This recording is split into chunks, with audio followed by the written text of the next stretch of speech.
everybody, good evening. Welcome to Conversations with Auntie. I am Tanya Lynne. I am that auntie, the auntie that you can say anything you need to say.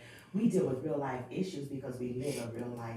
Today, my wonderful guests are Stephen and Melanie Smith. We are going to discuss their book, Hearts of Fire, how to have a God marriage. That is so important to start off right so you end up right and everything be right and tight in between. Welcome to Conversations with Auntie. Thanks for having us. You're more than welcome. I am excited to interview both of you today. You are some wonderful people. And I was going to wait to the end to do this, but I want everybody to understand and know who they are listening to with me on this day. And so just a little capsule of them. This anointed husband and wife, they demonstrate their passion for the Lord, his people, and the lost. For over 20 years, they have been a remarkable force in ministry. This husband and wife team are natural leaders, yet humbly develop and support existing ministries as well as help to establish new ministries. However, it is their passion for the presence of God that causes them to teach and lead others in the way of Christ. This is the core to their ministry. Stephen and Melanie Smith are currently fully engaged in their roles as assistant pastors and ordained apostles under the leadership of Chief Apostle Joseph Prude and Apostle Sandra Prude at New Hope Fellowship Church. They teach, preach, and continue their first love of leading praise and worship and heading the marriage ministry. This dynamic duo is indeed and in fact definitely relationship experts, not just in marriage, but in family relationships. They have ministered to many families in crisis successfully, and today they are our guests. So y'all, I want to talk about your personal lives first of all. Steve, you are a personal shopper. Yes. And stylist for men. How did you get involved in that? I would say that it really comes from my mother. Really loved fashion, and she kind of passed that shopping bug on to me. And my wife brought me in. I didn't used to take my time to shop, and after going shopping with the shopping expert that True. she is, Yes. I learned if I'm going to do this, I might as well do it right. I like that. And she's a deal shopper too. She's fabulous on a budget. I love it. Absolutely. And so with you, my dear sister, you are just phenomenal. Ever since you came out the womb, you've been doing hair and fashion. You own Hair Smith and Company. That's your salon. But you do Crown Glory, and those are wigs for ladies who might have thinning hair and cancer survivors and alopecia. And so I joke, but it's the truth. Yes. You've been doing beauty all your life, all your life. And so as you became older, was there anything else that you wanted to do? Actually, yes, but that was the main thing. I actually did not start out wanting to be a hairstylist. I wanted to be a pediatrician. Really? Yes, I did. I really wanted to be a pediatrician until I took, I think, biology in middle school, and we had to cut up an earthworm, and I realized that I was not going to be a doctor because I couldn't even handle that. My stomach, I couldn't do it. I couldn't deal with the formaldehyde. I just couldn't do it. So, but I was already doing hair. I had clients coming home from school with me. Wow. And I have friends tell me now, remember you cut my bangs in the 6th grade? I said, what? You know, they were coming home from school with me. I was doing their hair at home, and my mother let me. You know, it was a passion back then, but I thought it was a hobby. Okay. And then as time progressed, I realized that that's what I was going to continue to do. So I would desire to teach it at some point later on.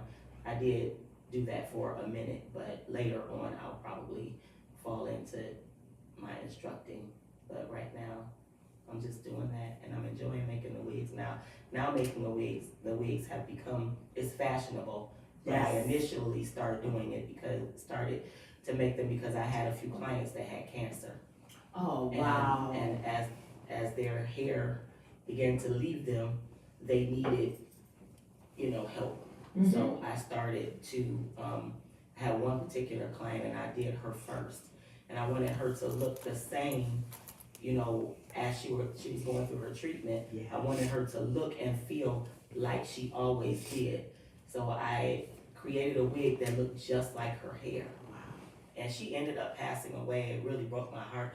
But even in the casket, she looked like she did. Mm-hmm. We made that hair still look good. And that is so important, that the inward beauty matches the outward beauty. I know for me, I went through a season undiagnosed with multiple sclerosis, undiagnosed. And just as a personal testament to you, you made sure that my outward beauty matched my inward beauty. And I did my first movie premiere during that time. We got the Fly and Fabulous, Yes, baby. yes, Fly and yes. Fabulous. And so that is just so awesome. How you're able to pour in their spirit and in their body and dress the outside so that it matches the adornment that is already on the inside. Absolutely. Because when we feel good, and when we, that's one thing, but when we don't feel good, but we're still looking good, Absolutely. your mindset is crucial in the time of healing. And when you're not, in the best space in your life, whether it's illness, financial, between jobs, divorce, Yes. whatever it is. So I commend both of you for what you do to help people maintain a level of dignity Yes. Yes. in their life. It's one thing to know that you're this person, but it's another thing that when you look in the mirror, you're like, oh yeah, okay, yeah, I see, I'm giving it, I'm Yes. giving it. Yes. Even if nobody else says it, you That's feel right. that about yourself. Yes. And so also, I'm gonna talk back with you now, Steve. You also, with the Cleveland Municipal School District, you have helped families that were in crises. And so, how was that, and how does that look for you now as an apostle and assistant pastor at New Hope Fellowship? Well, it was very fulfilling. It was culture shock at first when I first arrived in the school district. School, to find out that school wasn't the same. It wasn't the same as what I knew to be school, and so it was dealing with a whole new culture. So, but I adjusted quickly, and it was a labor of love. I love youth, and I developed relationships with the castaways, the ones that some of the teachers were frankly intimidated by the children, and they would send them to my room. And over the years, I just developed relationships, and it was a wonderful, wonderful thing. And then how does that transition to your responsibilities as an assistant pastor at New Hope? Actually, it was a pretty seamless transition because I realized later that that's what I was doing, pastoring the children.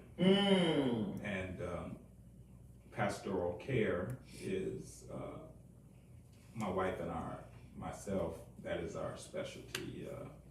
We're all about people.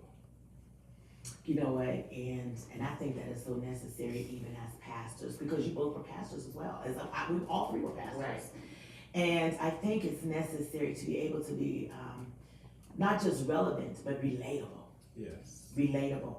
And sometimes we don't necessarily understand the assignment that God has for us, but down the road we understand that what we went through was necessary so that we can help somebody else get through. And so and in a transition, what happens in the natural easily transitions to how we help and heal people in the spirit. Because it's a hospital for the sick. That's what we say all the time. Yes.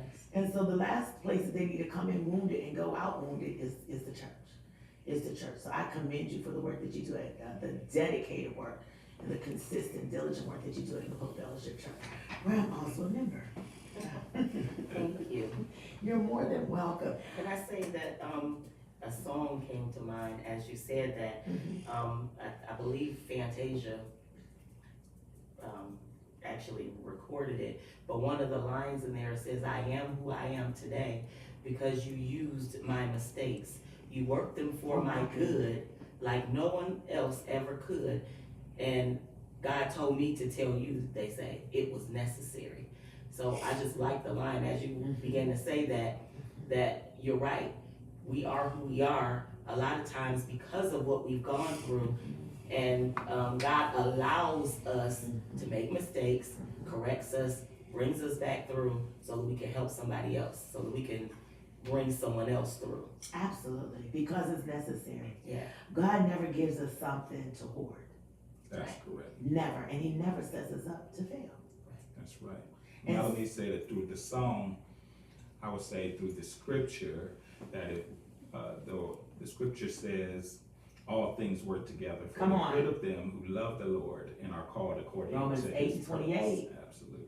That's mine. I'll just put in Janae, my daughter Janae, the youngest. I'll be in the house at 8:28. She's like, okay, Romans. Okay, Romans. But what I love about that, it's personal because my late mother, her birthday was 8/28. Wow. So how awesome is that?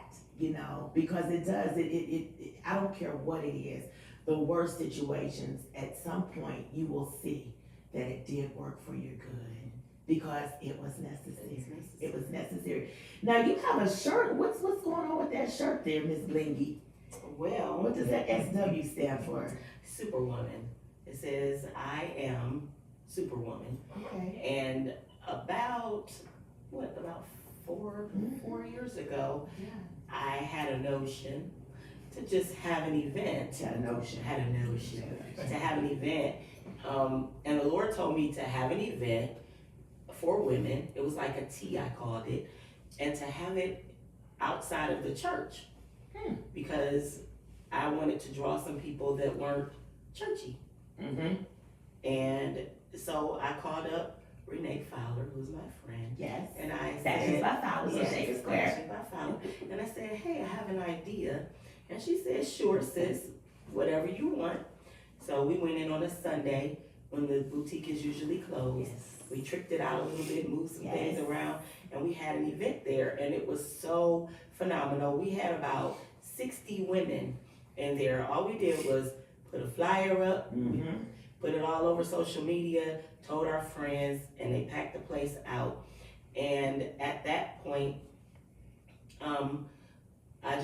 the Lord told me to call my sister-in-law, and I called my sister-in-law and I said, well, hey, this is what I feel like we need to do, and I'm gonna speak, and then I had Renee speak in between us, and that was the first time she had ever spoken, Right. and she did her first Keeping Your Pretty, which now when we log on to see her, she has Keeping Your Pretty on there. So it started at this event, and we did, I spoke, and then my sister-in-law spoke after Renee, and when she And spoke, this just Pamela Smith. Pamela Smith, yes, is my sister-in-law, Pamela Smith. and she's Elder Pamela Smith Yes, she at her is. church, and we actually had the very same message. We did not talk about it.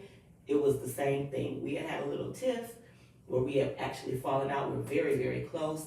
We finished each other's sentences. That's how close we were. And we have fallen out over some family stuff. And when God dealt with us and we restored our relationship, that's when the Lord told me to do this. And when we looked at our notes, we had the same notes. Yep. And we were talking about the situation that we had dealt with, but that God showed both of us how very important it is to have females around you. And a lot of times we decide, I don't need another female friend. You know, women are really difficult to get along with. You know, it's a lot of cat Cattiness. fighting, yes, Yes, and yes, all of that. yes. And God wanted us to show everybody else how you can restore a relationship and how very important relationships are, and to demonstrate what restoration looked like. So that's what we did. And from there, we started getting phone calls and messages saying, when are you gonna do it again? When are you gonna do it again? Right. So from there, the Lord said, through many people, that was not just a one-time event, that's a ministry. I was trying to have an event. I was not trying to have a ministry, because I was doing a whole lot of other stuff. But, so it's a ministry. So from that, we wrote a book together, Pamela and I, and the book is called I Am Superwoman. So it looks like my shirt. And it's helping your sister tap into your God-given abilities. Okay. So we just wanna push on each other, pull on each other, tug on each other, and say, hey, you can do that. Why don't you do it? We become the midwives. Right, To one exactly. another. We become the doulas. Yes. The advocate for Yes. one another. And it was an awesome event. It was phenomenal. And what I loved, it was different age groups. It Yes. wasn't just a specific age group. It was the younger ones, the older, the middle age, the season, the spring in your life, the winter in your life, the rosebud of your life. And hey, that'd be good. That's good. Yeah, we can work on that. You know, so that it was phenomenal. It was absolutely phenomenal. And so let me segue to you because you actually mentor and do a lot of work with the young men, Steve. Yes, I have for years. I just love young people. And male mentors are scarce these days, to say the least. Yeah. In our community, we need men to show the way Yes. and to develop relationships with our young men. Our young men in general, this generation has become angry. Yeah. And they're angry because the love is missing. Yes. The a father figure, or even an uncle, you know. They're so few and far between, and it causes a larger gap between the generations.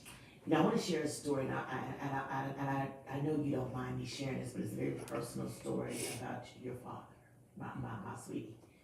And you said you got you and your brothers to take up car Yes. so that you guys and your father could develop a stronger bond relationship. And I think that was so unique that you were able to identify something that you could all do together, learn together, grow together, while also developing a relationship with him. And I think that we don't understand it's not as hard as we really think it is. We make it hard. But in the simplicity of 18 holes, Right. you have nothing but a ball, a club, air, and opportunity. That was so unique, and I'll never forget that story because I use it often when I tell people, well, do you golf? Well, you know, won't you learn how to golf with your sons? You know, because then you'll learn to golf, but guess what? You'll learn something about each other too. The resiliency, you'll learn patience, you'll learn what triggers. You'll just start conversations randomly. So that was phenomenal. Yes, I am so glad to this day that I made that decision. I realized early in age that my relationship with my father wasn't as close as I desired it to be. So I took initiative to strengthen our relationship. I realized he's a person just like me. Now let me stop you right there. So many times, children, adult children, stay stuck in the childhood pain. And they want to punish the parent for the pain. So when the pain entered at 16, you're 56 and you're still stuck at 16 emotionally. But you, as the child, realize that I have some emotions to do with this. And so you took the initiative. You became the repairer of the breach. That's correct. Wow. In essence, that's what happened, and I am so glad I had a wonderful relationship with my father. I learned to play golf. I ended up coaching golf in the school system, and I developed some great relationships with young people through that. Oh, that is so awesome. So now we are going to segue to this phenomenal book, Hearts of Fire, Learning How to Have a God Marriage. But I had the honor of editing the book. So when you edit the book, you look at it, you edit it from a writer's point of view, you edit it from an error point of view, and then you edit it from a reader's point of view. I was a single mother 19 years before I got married. And then I was married 7 years and 7 months before my husband passed away from colon cancer. And now I've been a widow 13 years. And this book blessed every phase of my life. It has blessed. I can't tell you how much this book has blessed me. The chapters are so simple. When I flip through the book and I look and it says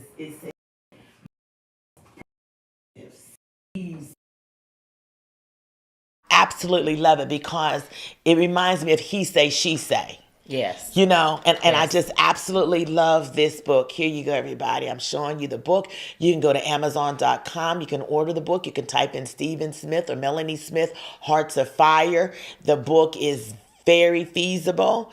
And it's a wonderful book. Again, like I said, in any phase of your life, whether you're married, whether you're single, whether you're divorced, whether you're contemplating being married, whether you want to be married one day, it is an easy read. It's a fun read, but it's a fulfilling read. So I suggest you get the book.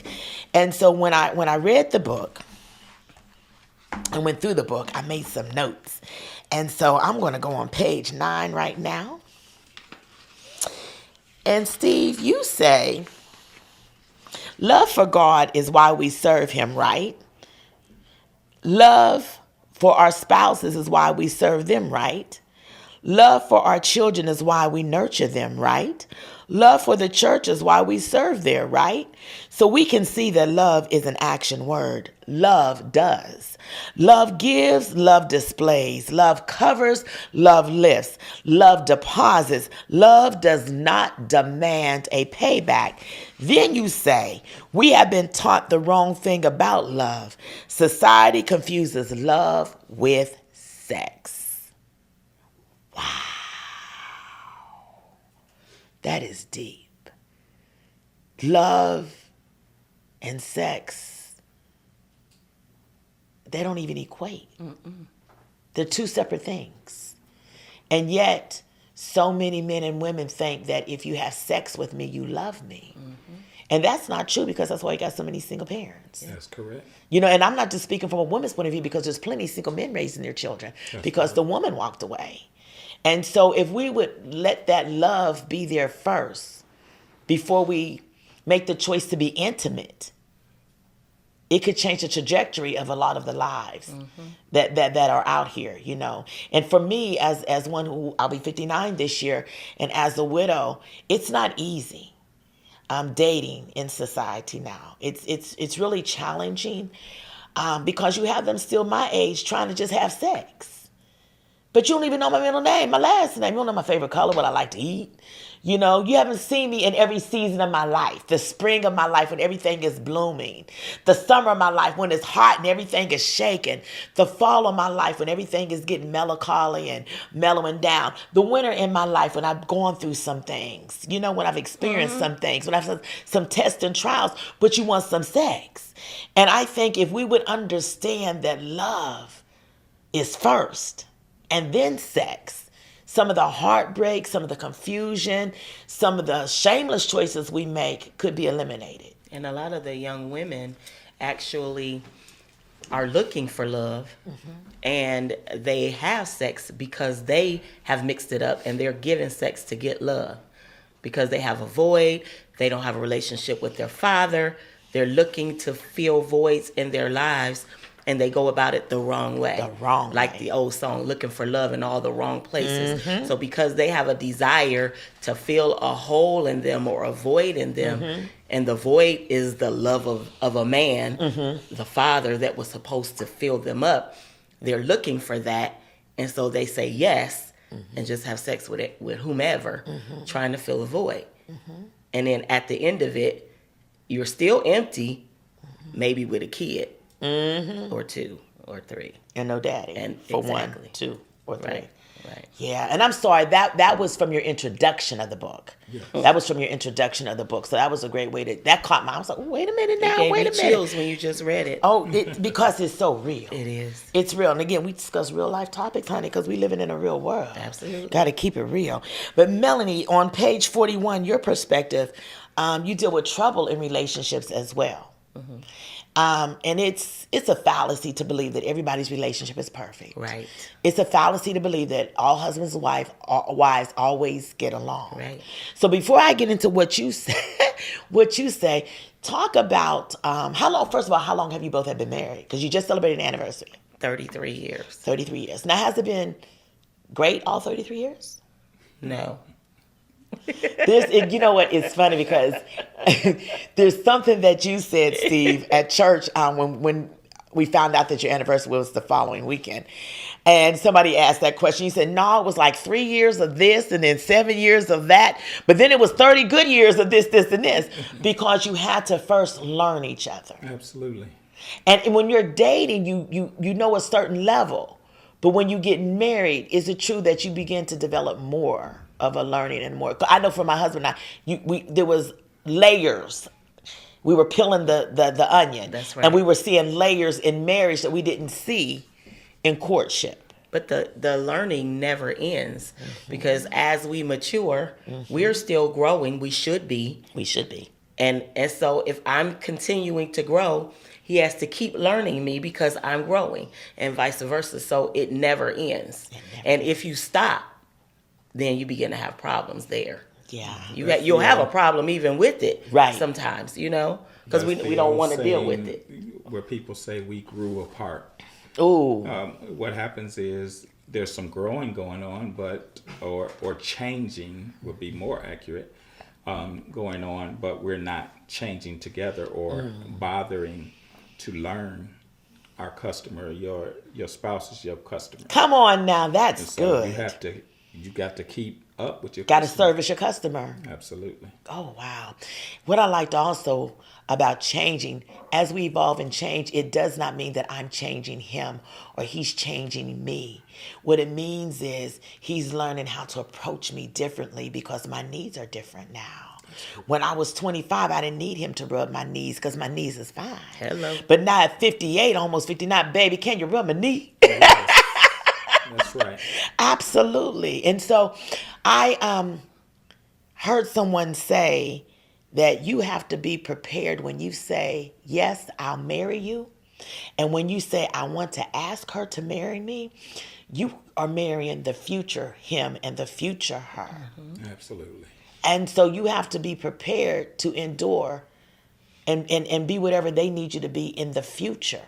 Because like you said, it's until death. Right. It's until death. you And we're have always no evolving. idea. You have no Right. idea what the future him or the future her is going to be until you meet them. You have no idea. You don't know that Until you meet them, that's until you good meet because them. that's 20 years down Right, the road. I got exactly. married at 20. Now I'm Mr. You're 40, Right. and now I got to meet that 40-year-old husband. Right, exactly. That's good. who used to be able to run and now is walking slow. Right. Or who, Yeah. or we that's have, good. sicknesses arise. And I mean, and we've dealt with some serious, issues, and a lot of people leave. They flight. They yeah. don't fight. They flight. They say, I didn't sign up for this. But you did because it says in sickness and in And in health. they forget for that better part. or for worse. They forget for that part. richer or for richer. Come on now. And that's the way they think of it. Is absolutely. Yeah, they forget You know, that part. They yeah. really do. Yeah, you have to wake up every day as one who was married, a widow now. You have to wake up every day with the thought that I'm going to be intentionally loving my husband today. I will intentionally serve him today. I will intentionally let my wife know that I love her today. I will intentionally serve her today. And when I say serve, I just meant be what they need me to be for them this day. Yeah, This day. that's good. Yeah. Yeah, that was a good one. That is good. So I'm going to look at just perspective. You say trouble in any marriage is inevitable because we are human beings. We will at some point run into a time when our imperfect personalities get in the way. Wow. So often I see younger couples and even some older couples struggle with that. Because, and there's something my husband checked me early on. He didn't have any children. I was blessed to have a son and a daughter when we got married and immediately became their daddy. He and our youngest daughter, Janae, called each other friend. It was just so, and they would gang up on me and embarrass me in public. It was wonderful. But Janae was going through something and I said, make sure you bring Janae some candy home. And he brought some hard candy. Well, no, she needed chocolates. And so I said, what kind of candy is this for a little kid? No, she needs chocolates right now. This is what she needs right now during this time. I said, it's common sense. And he said, wait a minute, you going to quit telling me that? It is not common sense to me. I have no children. I don't have a daughter going through this. So how would I know? People always want to tell somebody what is common sense, but common sense is based on my common understanding Absolutely. of something. And if he has no understanding of that, it is not common sense. That's right. That's right. And so you say, we will at some point run into a time when our imperfect personalities get in the way. We expect him or her to know what we're thinking. They wasn't with us all day. Right. So- And if they were. And if they were, they still don't know what we're thinking. And they're like, Cleo, tell me now. Because I'm prophetic, I'm not a psychic. Hello. You know, and God, and even though you're prophetic, God doesn't reveal everything to We us. prophesy in part. In part. In marriage, you still have to communicate in whole. Absolutely. In whole. It's so imperative. Communication is such an issue right now. I'm seeing it in so many areas, not just in marriage, but in relationships, period, where I can see that the enemy is just trying to almost do a Tower of Babel situation where, you know, we're all speaking different languages and nobody is understanding and is, bringing breach in so many different areas. So it's very important that we are, I do a lot of explaining because that's the teacher in me, because I want to make sure that no one walks away confused. So I'll say over and over, do you understand what I'm saying? Do you understand what I'm saying? Because I want you to understand. I can't stand miscommunication and misconceptions and, you know, all of the misses that we keep having when it doesn't have to be. All we have to do is make sure we're clear so that our hearts are understood. Don't just hear the words that I say. Hear my heart when I'm speaking.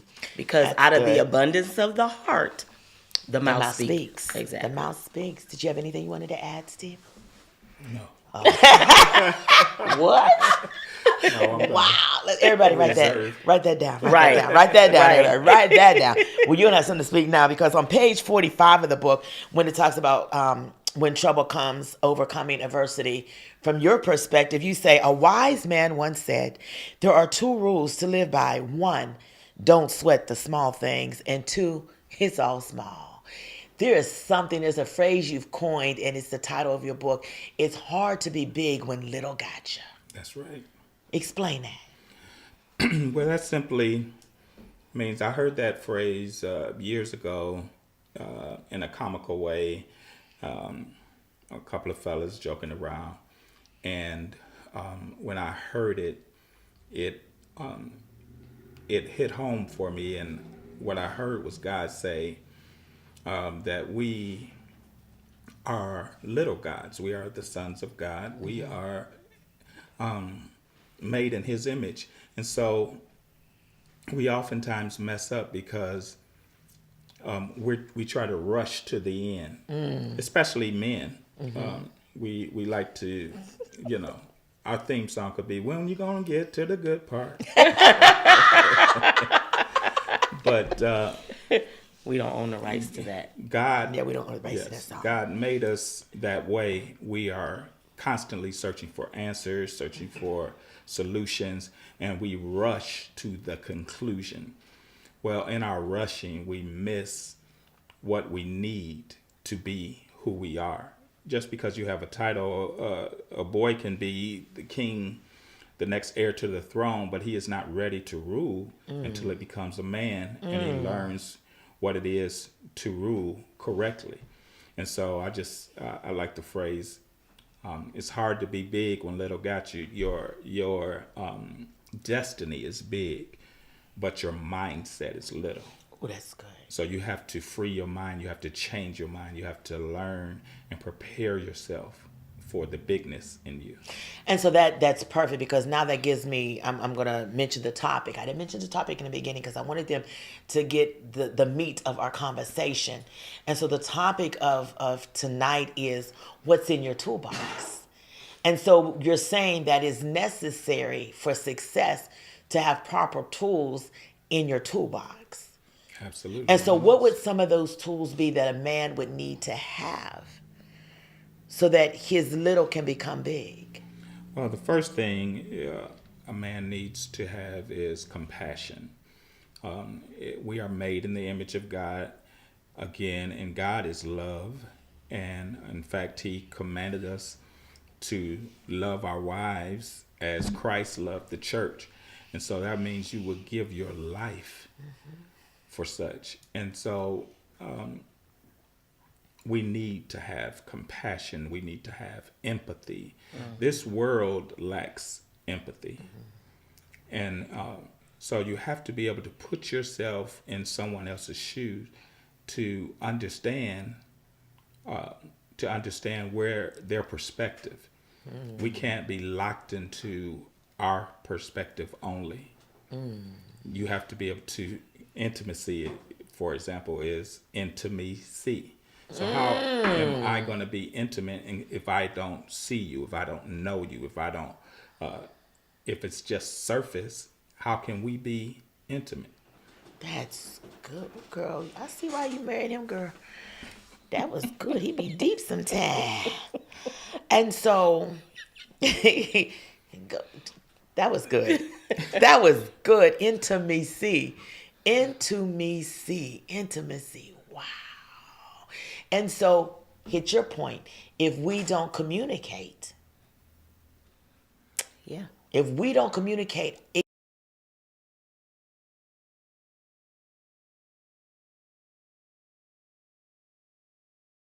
are who they think the person wants them to be, Yes.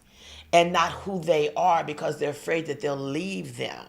You shouldn't have gotten married if you couldn't be who you are in the beginning. Right. And so I think that's the reason why there's such a breakdown in communication. Or it's easy for me to see his faults, and it's easy for him to see my faults.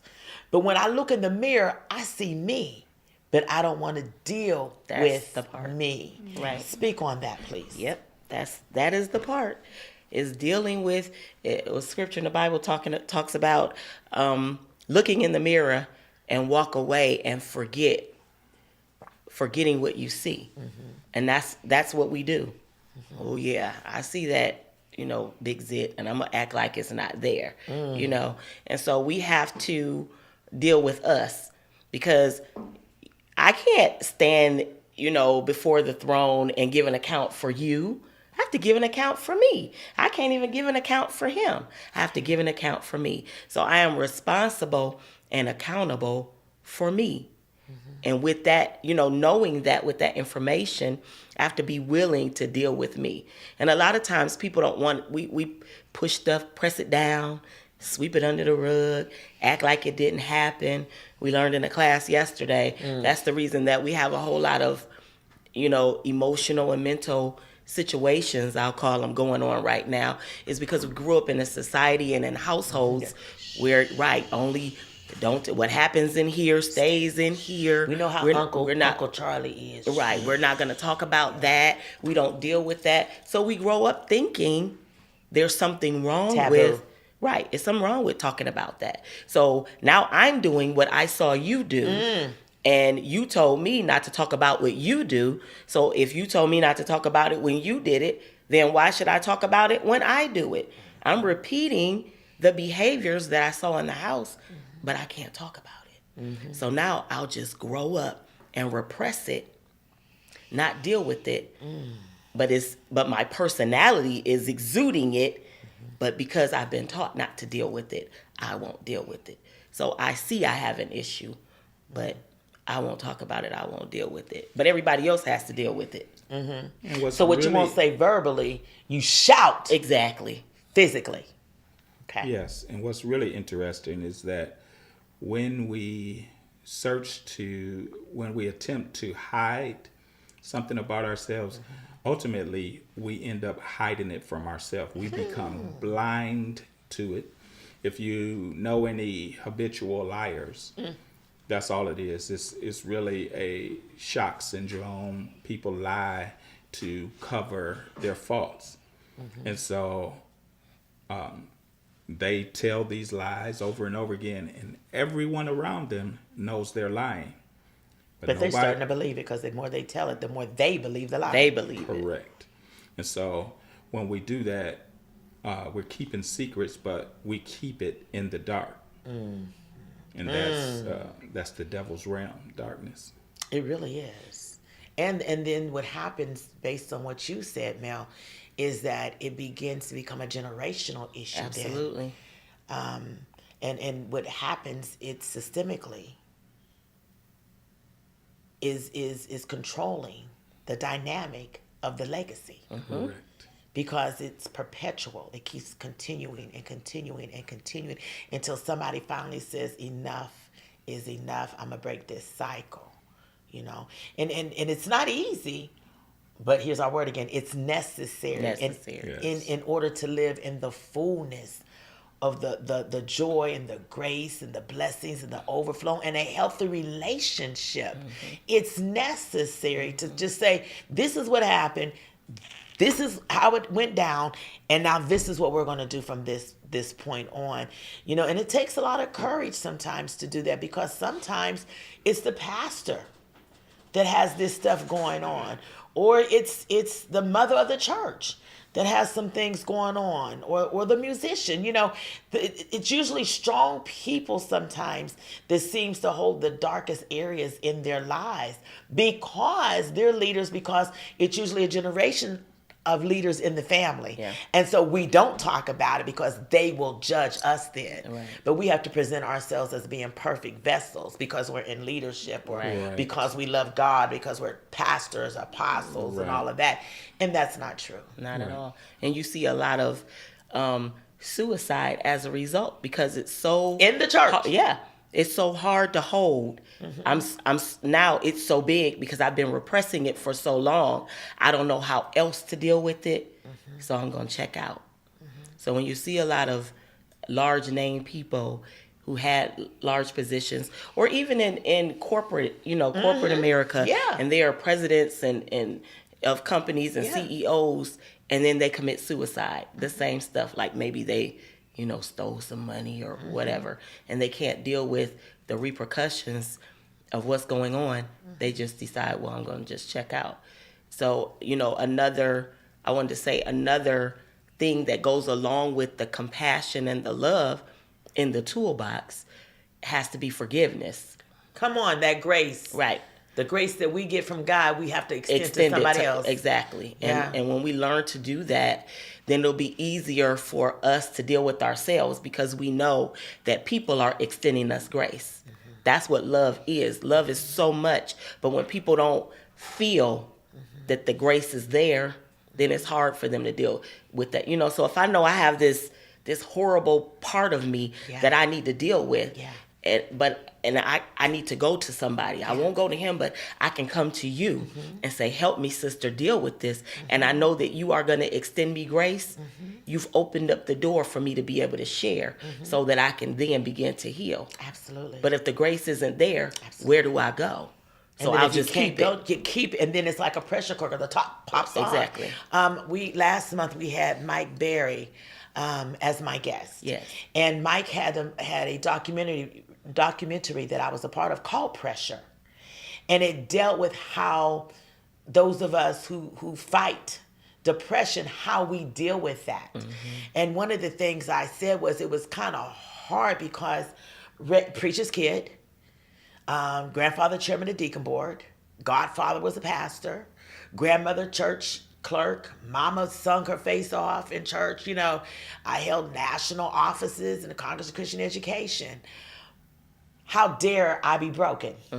How dare I not be whole? And it's hard sometimes because they tell us to trust God for everything, but they take a Tylenol for a headache.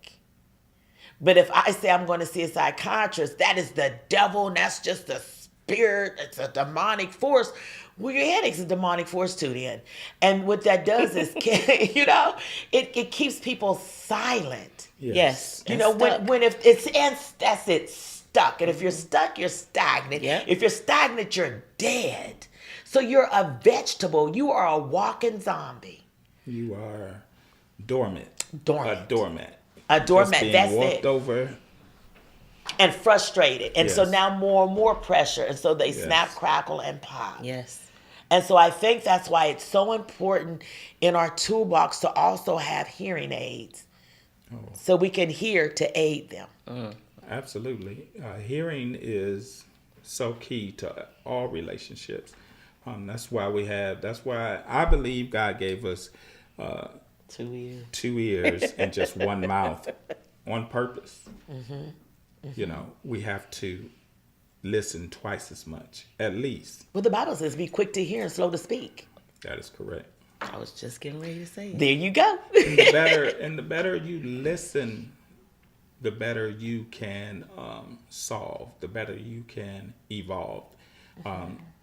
Listening is the key to all knowledge and wisdom. It really is. The more you pay attention, you listen, the more you welcome in. You welcome in knowledge and wisdom, and gain what the other person or persons bring to the table. If I just stay myself, then I'm just bringing the potato chips to the party, and That's it. and that's all we got is chips. If I keep to myself, but now if we open up, we have a whole smorgasbord. That's it. And here's the thing. You might start off bringing potato chips, but you don't always bring the potato chips. That is There might correct. come a time when you bring the ribs. That is correct. You know, I but you said have to that. start somewhere. And so Correct. if that's all you can do, thank God that you can bring some potato chips, Yeah. that you Can can do that. contribute. And then sometimes if all you can do is just show up because guess what? You will take so much more away. Yes. You know, because you showing up doesn't mean we're at the table. You have your glasses of water. I have my little blinged out tumbler of water. And just because it's here, we have to partake of it. You have to be in the atmosphere to The atmosphere. partake of it. Yes. You know, being outside the building thirsty and the glasses are here on the table is not going to quench our thirst. That's But right. we're in the atmosphere where what we need is here. And so if you're thirsty, have sense enough to drink. Absolutely. That's why the Yeah. scripture says, forsake not the assembling of yourselves. And I know it means for us to come to church, but we also need to be connected even outside of church. Yes. Forsake not the assembling of yourselves. And so to assemble means to put together, Yes. to connect, to build, to establish. We're assembling. Jointly fit. Right, exactly. So that's what's happening when we come together. I think I said it on last Sunday. So if there's a puzzle, there's a piece missing on this side of the puzzle piece, but on the piece that fits into it, it extends out, and so it joins in, and which means where I might have a deficit, you have an abundance, and vice versa. So I can give you what you need, and you can give me what I need. That makes us whole. So that's where the wholeness comes in. Again, we have to be willing to do that.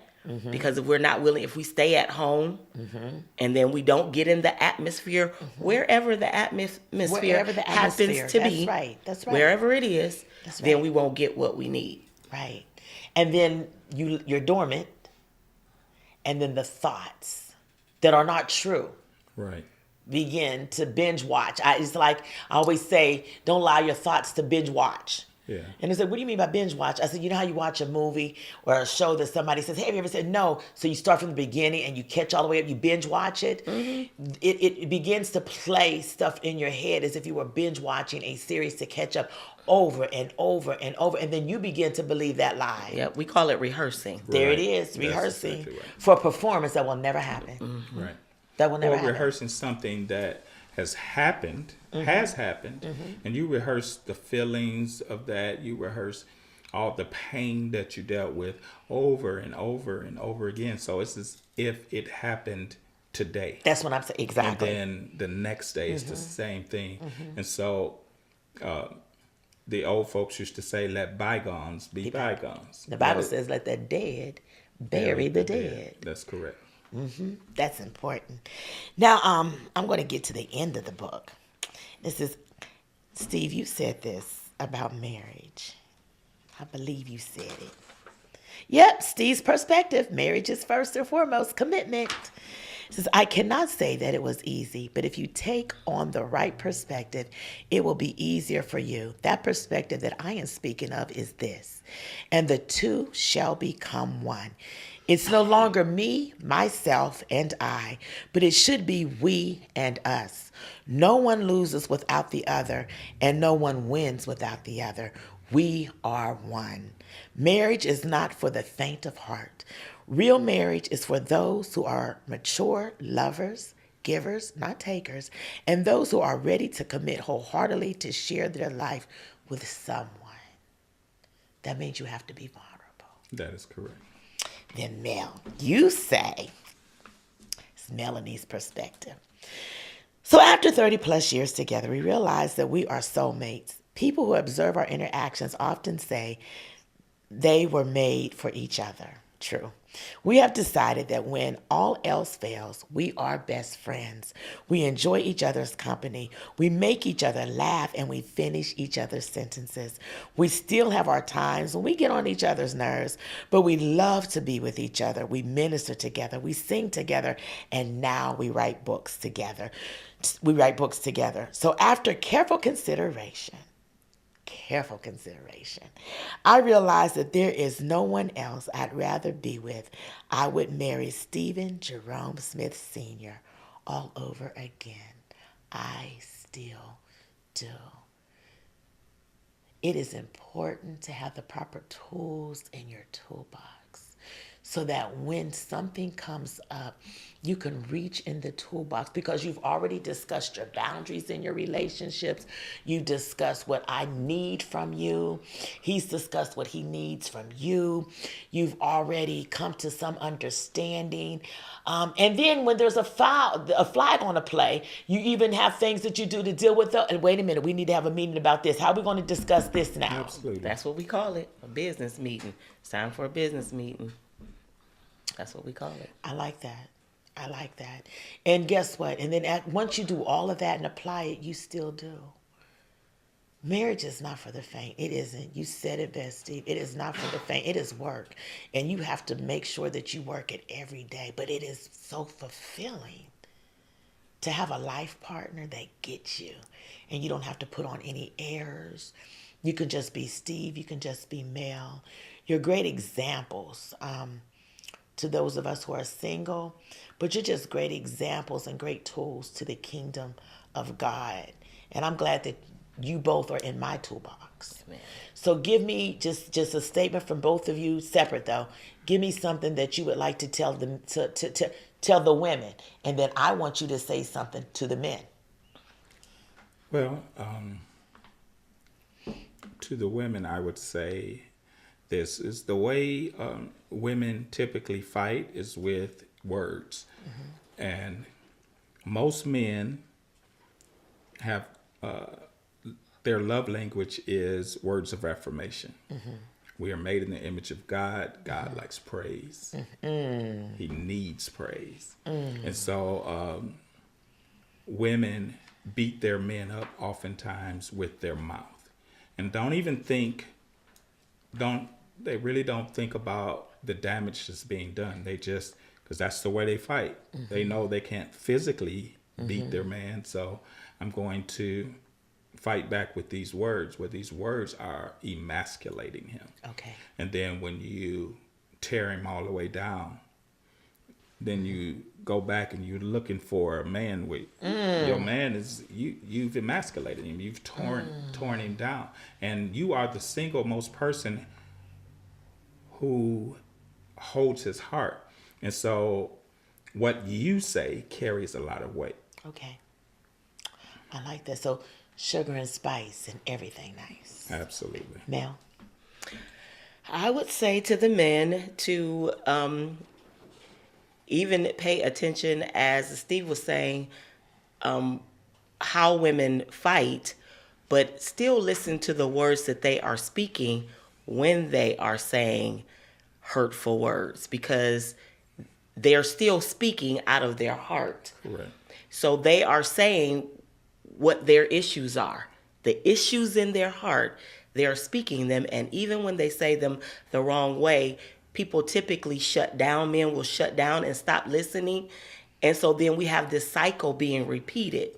I'm saying it over and over, even though I'm saying it out of frustration and anger and the wrong way, I'm still telling you there's an issue and what the issue So is. speak to the men, and so what should a man do? So listen to what's being said is what I'm saying. Okay. Hear the words and not the way that the words are coming out. That's I'm not good. excusing That's good. the behavior or the language or the anger in the words. But if you can step outside of your emotion for a moment and hear what's being said and respond, not react, but respond to that, to the heart of the woman, she'll change the way she's talking. I wanna Absolutely. thank Eat the you. meat and spit out the bone. That's to eat the meat and spit out the bones. I want to thank you both for being my guests today on Conversations with Auntie. It has been a blessed pleasure and an honor. And again, I'm just so grateful that both of you are intricate parts in my toolbox. Everybody, thanks for watching Conversations with Auntie. Stay well, take care, be blessed, but most of all, you be a blessing to someone.